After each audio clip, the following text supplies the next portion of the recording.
This is Alan Bush with ADMIS in the stock index futures. We did see some pressure late yesterday.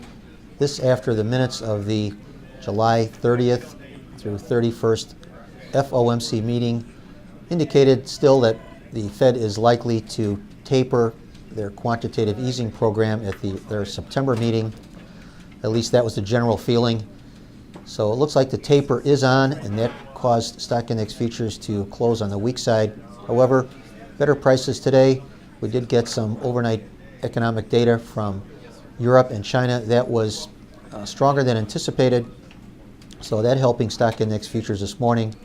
Also, we did have the July leading index coming in a little stronger than expected, also supporting this market. However, we feel that the dominant influence is the tapering that is coming later this year, whether it's at the September meeting or one of the following meetings. The tapering is in the works. So any gains that we are seeing in stock index futures will probably be temporary in advance of the tapering that we do anticipate. We do feel that this could be a sell the rumor, buy the fact situation. So once the tapering is announced, that could be a near-term low for stock index futures. Over in the currencies, tapering talk helping the dollar index to advance. Also, we had the leading indicators report a bit ago a bit better, so that also dollar supportive. In fact, in the overnight trade, the dollar was higher against basically all of the major foreign currencies.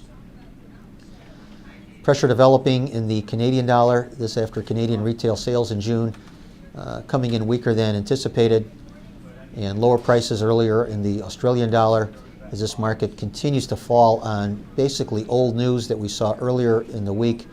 So we continue to believe that the main trend is lower for the Australian dollar and that we will see new lows for the move in that currency.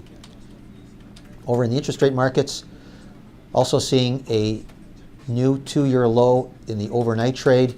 This linked to the better economic data that we saw in China and Europe. A bit of a bounce off of these lows with jobless claims coming in a little bit higher than anticipated here in the U.S. But we feel that nothing has changed. With the Fed tapering coming, that remains the dominant bearish influence. Any rallies in treasuries should be used as a selling opportunity, especially at the long end of the curve. Once again, these are my opinions alone and are not the opinions of ADMIS or Archer Daniels Midland.